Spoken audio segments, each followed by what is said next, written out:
Thanks so much to Gil McMillan, Conor Nagel for the lovely introduction. Thanks so much to Richie and, of course, the legend himself, Paddy Holohan. I probably met Paddy over a decade ago, maybe 11 or 12 years ago. He's always been such a fascinating person. Ever since I met him, he's just been a very unique guy who's always gone out of his way to share his passion with the world. After several of our interviews very early on, he used to always say to me, I'd love if I could tell you the real stories. You know, the ones we can't talk about here. And that's what Hooligan is. It's a beautiful array of stories, stemming right from the very start of Paddy's career, all the way to the end. And as he still goes, as he continues to evolve in front of us. My career is kind of intertwined with him. As I said, the first ever event in Irish MMA I ever went to with Paddy Holohan was the headline fight. I remember meeting him that night, and you know, I just became one of Paddy's people. Once you're one of Paddy's people, he goes out of his way to accommodate you along the way. Even though I was pretty lowly as a journalist, he always went out of his way to give me interviews. Even he'd always shake my hand as he was walking by Press Road just before he went to the Octagon, which is always a really cool experience. And it made me look good as well. It kind of bigged me up, made the other media members think I was a big deal. You know, his journey with the UFC is exceptional. When you think about, he came out to be the curtain jerker in his UFC debut, and then he ended up being the main event in the same arena just a couple of years later. It's really incredible. You know, the stuff that really stuck out to me in the book is his childhood in Jobstown. You know, like I really meticulously covered his career, so nothing was that shocking to me about the fight game, etc. But like, take it from me, a man who's read every MMA biography in the world, they're generally pretty bad. You know, they're terrible, to be quite honest. It just goes, I fought this lad, won that one, lost that one, I won this one. I was blown away by the things I was reading in the first few chapters of this book. As I said, 10 years I know the guy.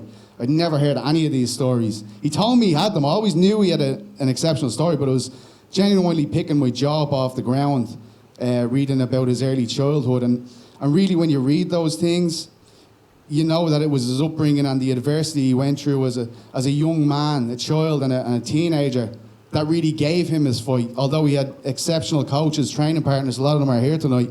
It's really that area, that neck of the woods he grew up in, that made him the man he is. I really believe that. Most people, when they speak about Paddy in the fight game, he's known internationally for being the berserker, the man who opened up that historic UFC Dublin card. To this day, people marvel at the fact that the whole arena was sold out just to see Paddy. Like, I mean, they were already in their seats to see him walk out. I see Carl Penter there, and the man who starred that night as well. A historic night for Irish fighters. You know, unbelievable, the fact that he could do that. It's still considered one of the most amazing receptions anyone's ever got, and Paddy's a big part of that. And that generation of that golden age of Irish fighters was such a huge deal, of course. You know, the main event, of course, was his last fight, unfortunately. Like, at the time, he didn't know it. I can remember speaking to him after the fight. He lost to Louis Smoke, and he was devastated by the result, but it was an exceptional fight. I can remember comparing it at the time to two knockout artists standing in a pocket and trading with each other. If it was jiu-jitsu, that's what it would have been. And such was Paddy's style. You know, I never thought I'd be prouder of Paddy when he made his UFC debut. A lot of people don't know, and it's done very well in the book how they explain. You know, a lot of people didn't think Paddy would ever fight again. Around that time, he had just had a back surgery.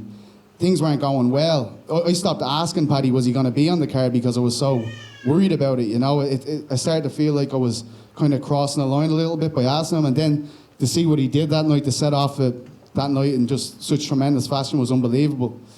You know, I never thought I could be as proud as I said, but then to see what he's done since that last fight, since he was forced to retire in 2016, this was a man that I knew had nothing else he wanted to do in his life. He had no plans outside of just being a fighter.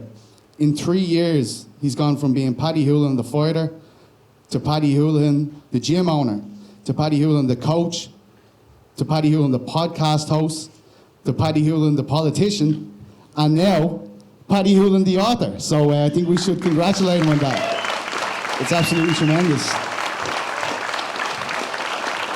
He's evolved more than David Bowie, but he's. I knew he picked the right guy for the job when I met Richard. When I saw Richard and him together, really, on the weekend he was elected.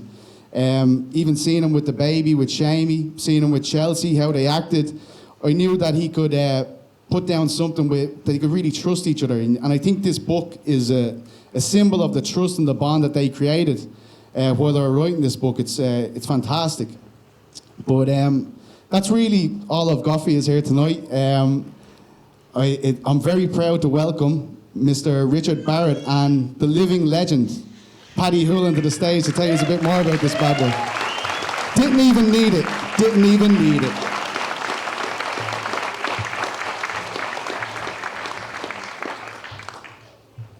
I swear that was a funeral, Petesy. But you could speak at my funeral by the sounds of that.